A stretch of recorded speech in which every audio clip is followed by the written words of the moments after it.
We got married 6 years ago, and we lived in a caravan. Well, we still live in a caravan, and we started to build this house 2 years this June, I think it is. Decided to start to build it.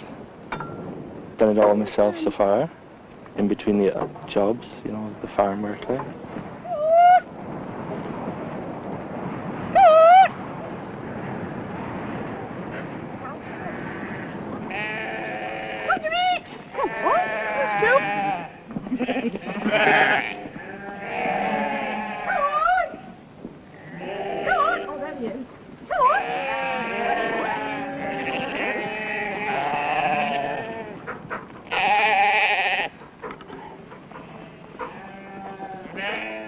Well, as soon as Roger could walk, he came around the farm with me when he was just half walking and half crawling.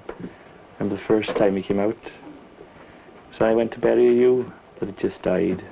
And then I dug the hole and he was dragging the ewe towards the hole, and he blurted out mighty poorly. He kept repeating this all the while till I buried her. This is the first time he'd ever heard him saying these words, was mighty poorly. Another time we went down to the vet to take this ewe. She couldn't lamb herself, so we took her to the vet. And we all went, Stuart and me. And Mr. Maddox said she's got to be operated on. You know, you've got to cut her open. So Roger dying to go in, of course, to see what was inside Mr. Maddox's clinic, whatever you call it. And he was watching him operating on this ewe. And I just walked out, and I didn't say a word to Roger. I didn't want to put him off. What for? And he just said, "Where are you going, Mummy?" I said, "Oh, I'm just going to look after Stuart." And he just carried on watching Mr. Maddox operating on this ewe. And then he saw the lambs being born, didn't he? Yeah. Mr. Maddox shaking the lambs, you know, to get the life into them. And Roger was pleased to death, you know, he's catching hold of these wet, slimy lambs. "Oh, it's alive," he said. So overjoyed, you know. And I saw Roger one day chasing a cockerel. And he did catch him in the end. Caught him by the wing, I think it was. And he came to me. "Mummy, come on," he said, "we've got to kill this cockerel. Chop his head off," he said, "and then we feather him. Then we put him in the oven." So, didn't worry him, you know, he's got to kill it first, you know, because he likes chicken. He understood what to do with a bird, you know, to eat it. It just doesn't come out of a deep freezer somewhere. It comes from the, you know, out of an egg first, and then you kill the thing to eat it.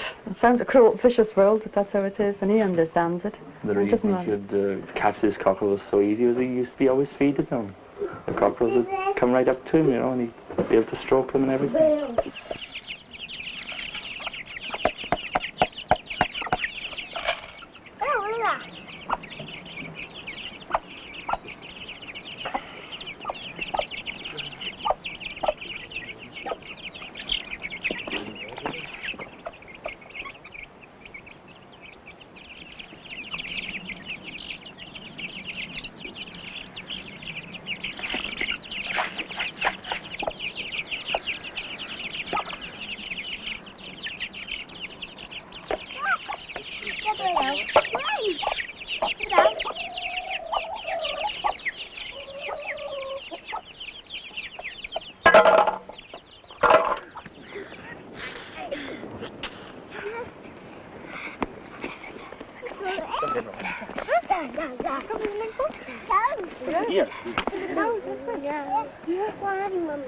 Go on, hop in. Hop up. Hop in.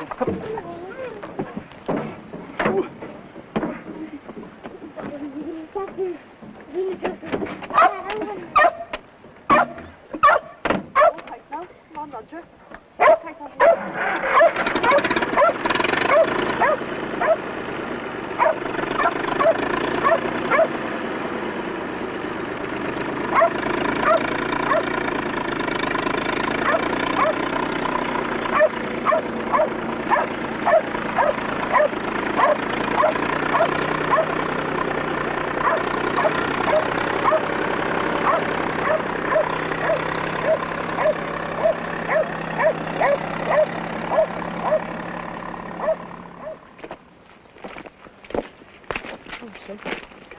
Oh, come on. Oh, you're holding on to Daddy. Sit there, sit. Oh.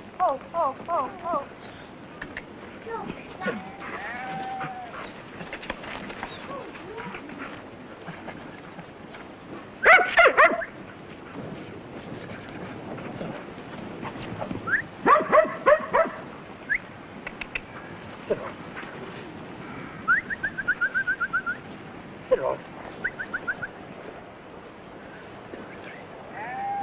6. You counted them, Stuart? You counted them? Yes? 20. 20, is there? That's it. Black. Black one, is it? Yeah. And what else? White. White. White one. White. Yeah. Good job, shut the gate. Right?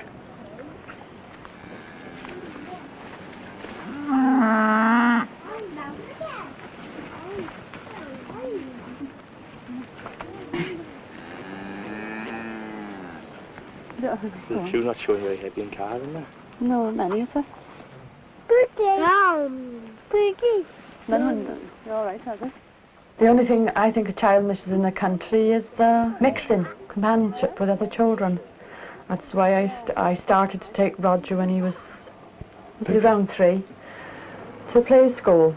I thought, I've got to give him 12 months to getting used to mixing with other people, because it's very strange.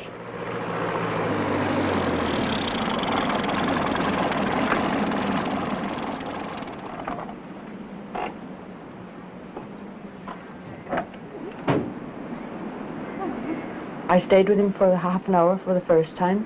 I've never had any trouble with Roger. Then Stuart was about 12 months old then. I used to take him with me, but now this summer, he was hanging back when I was leaving Roger there. So I said, right, I'll try you for once, see what happens, because he's a child that clings to, Yes, good boy. They said they had no trouble with him at all. I stayed, I think, for the first time for about an hour with him. And he just thoroughly enjoyed himself. When they're in playgroup, you notice they don't say a lot. They want to find out, I suppose, what the other child is like. And they just watch and listen. I suppose it's like a young animal in a sense. It's exactly the same for a sheep or any animal, come to that. You've got to sort out what you've got in your area. For a child, I suppose it's exactly the same. They have to get to know the other children first before they'll speak and have a good look around to see what is there.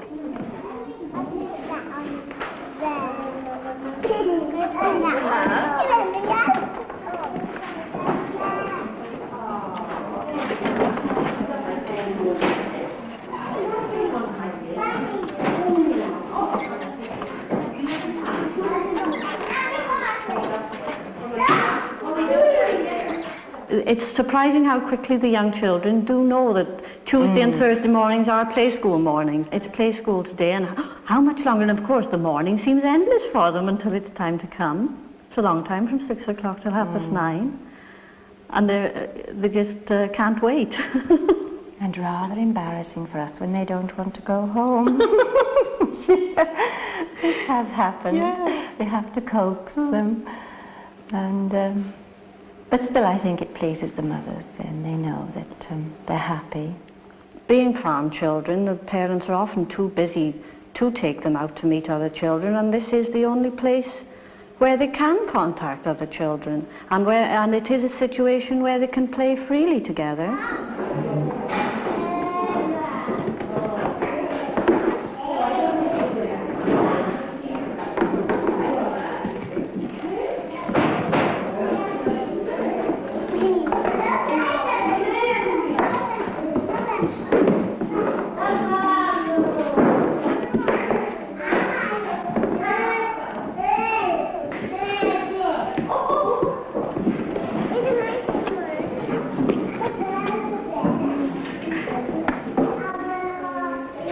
They come to be with other children. We feel that this is where we do give a service, helping them to make friends, to mix, to share, to learn to play together, which they do, and knock the corners off each other.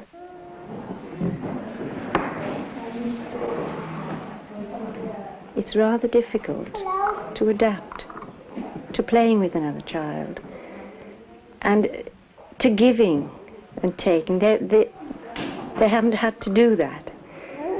And if they continue coming, by the time they're ready for school, I think they are adjusted. They settle.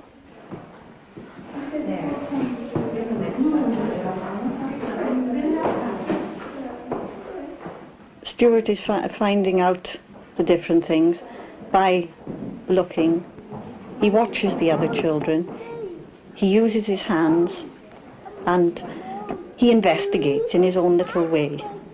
You can tell by his expressions that there's a lot going on in his mind. At the moment he just is content with watching and looking and feeling and investigating.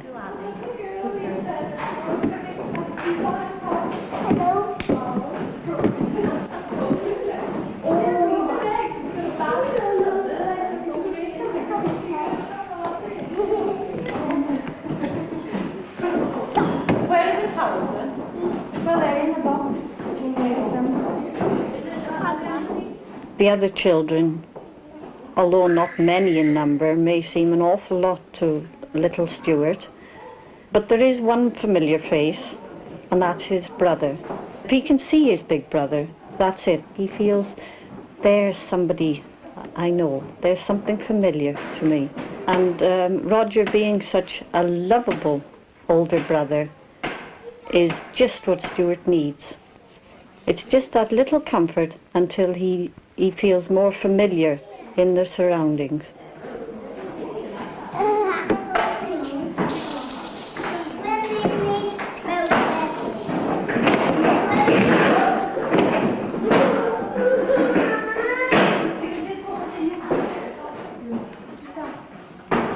In their play, they are at times a little rough with each other, but we feel, well, this is all part of life, and they learn to accept it. They learn to fight their own little battles. They do learn to play happily with each other, really.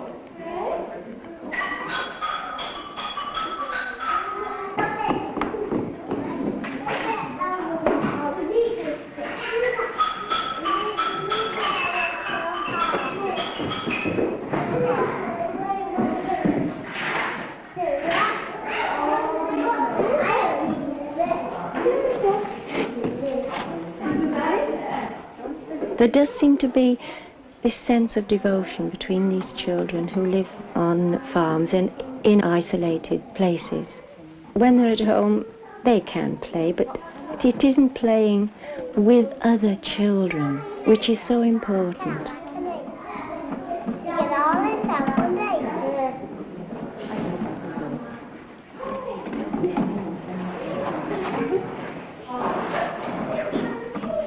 Perhaps Stuart looks bored, but he hasn't seen a lot of children in a group together. So it's fascinating to him to see them, to hear them.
them find their own way round. Don't expect them to do anything. Don't say, let's do this, let's do that. Just leave them quietly. Maybe you think, perhaps they are bored. Should they be doing something else? But they'll come and talk. And it's obvious from their conversation that they have been acutely conscious of something different. And they will come and say, can I crayon? Can we paint today? Because they've discovered these things. And I think that they are learning because it's something new.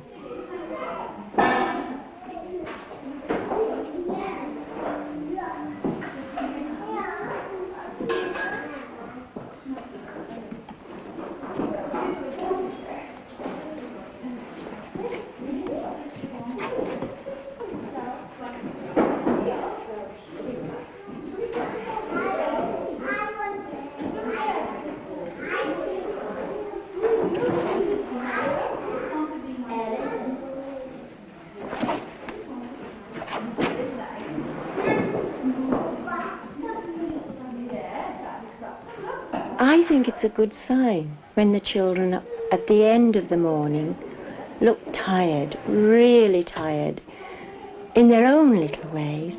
They've worked, they've thoroughly enjoyed themselves, and it's a lovely weariness. It isn't a miserable tiredness.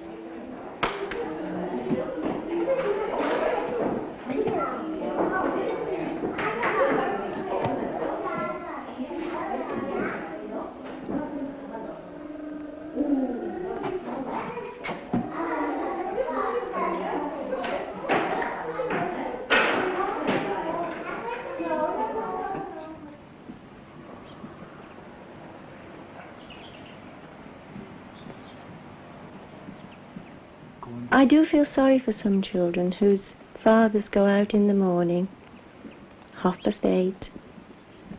They don't know where he's gone, what he's doing. All they know is that he's away all day and they're to be home in the evening for tea. And that's it as far as Daddy goes. Yeah.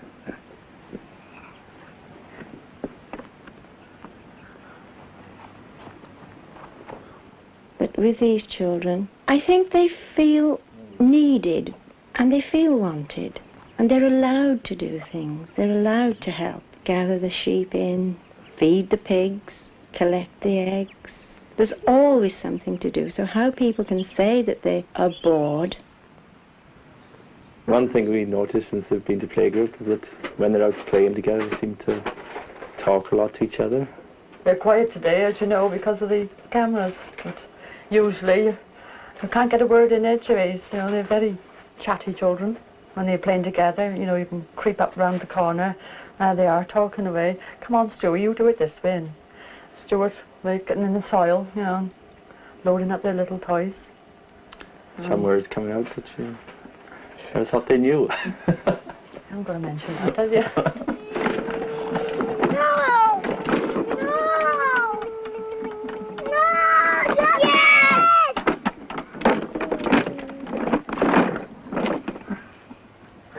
No, you aren't going to do.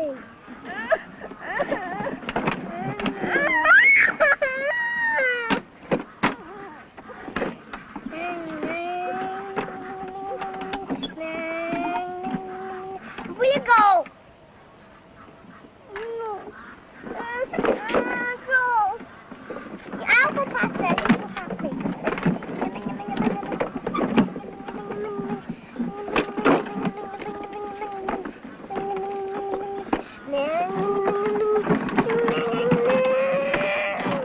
If they're playing together or if they're helping me, if I'm baking cakes, oh, Mummy, why are you doing this? And Mummy, why are you doing that? They're always asking questions, why? Oh, this is hard work to explain everything. They want to know why calves have to have milk, or why lambs have to have milk, or why we have to give the cattle hay. Working with the sheep, what's the drainage for, and why are you doing this, Daddy? And we get up to the garden, digging the garden in the spring. He was helping me to do that, and asking all manner of questions then he was. Always asking you why. It's a very big question, why?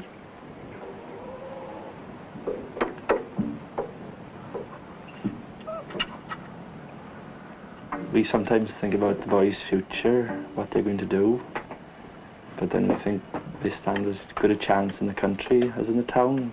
A lot of country boys have been into college and have come back out to the country to be auctioneers and all that sort of thing. At least in the country they can always plenty of food if things do get hard. Well, I went away to college, to Tech, and I was away from home for 6 years.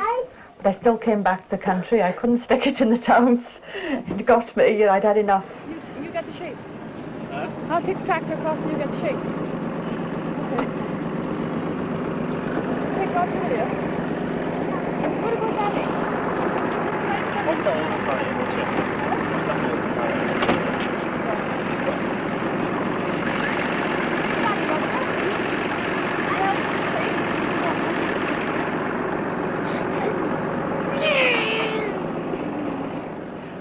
Somebody said to me, somebody give me £1 million to go and live in the town and said, I'll give you a farm. Which would I take? I'd take the farm first.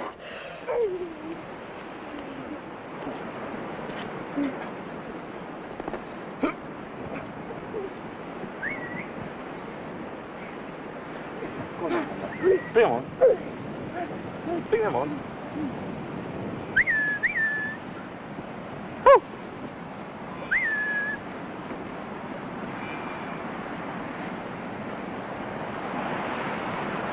Bring out one, Roger.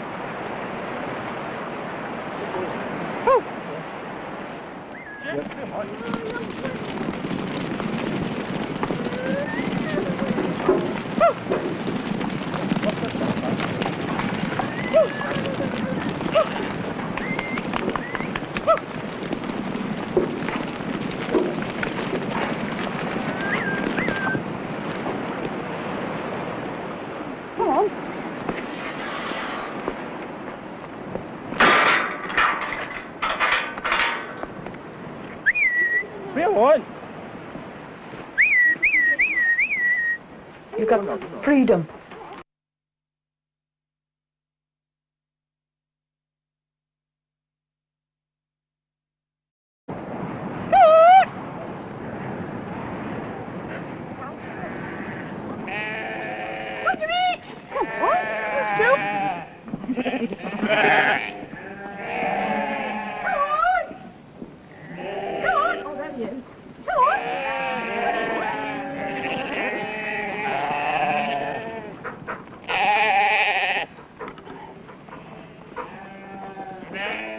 Well, as soon as Roger could walk, he came round the farm with me when he was just half walking and half crawling. And the first time he came out, so I went to bury a ewe that had just died. And then I dug the hole and was dragging the ewe towards the hole, and he blurted out mighty poorly. He kept repeating this all the while that I buried her. This is the first time he'd ever heard him saying these words, was mighty poorly. Another time we went down to the vet to take this ewe. She couldn't lamb herself, so we took her to the vet. And we all went, just Stuart and me. And Mr. Maddox said she's got to be operated on. You know, you've got to cut her open. So Roger dying to go in, of course, to see what was inside Mr. Maddox's clinic, whatever you call it. And he was watching him operating on this ewe. And I just walked out, and I didn't say a word to Roger. I didn't want to put him off. What for? And he just said, "Where are you going, Mummy?" I said, "Oh, I'm just going to look after Stuart." And he just carried on watching Mr. Maddox operating on this ewe. And then he saw the lambs being born, didn't he? Yeah. Mr. Maddox shaking the lambs, you know, to get the life into them. And Roger was pleased to death, you know, he's catching all of these wet, slimy lambs. "Oh, it's alive," he said. So overjoyed, you know. And I saw Roger one day chasing a cockerel. And he did catch him in the end. Caught him by the wing, I think it was. And he came to me. "Mummy, come on," he said, "we've got to kill this cockerel. Chop his head off," he said, "and then we feather him. Then we put him in the oven." So didn't worry him, you know, you've got to kill it first, you know, because he likes chicken. He understood what to do with a bird, you know, to eat it. It just doesn't come out of a deep freezer somewhere. It comes from the, you know, out of an egg first, and then you kill the thing to eat it. It sounds a cruel, vicious world, but that's how it is, and he understands it. The reason he could catch this cockerel so easy was he used to be always feeding them. The cockerels would come right up to him, you know, and he'd be able to stroke them and everything.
We got married 6 years ago, and we lived in a caravan. Well, we still live in a caravan, and we started to build this house 2 years this June, I think it is.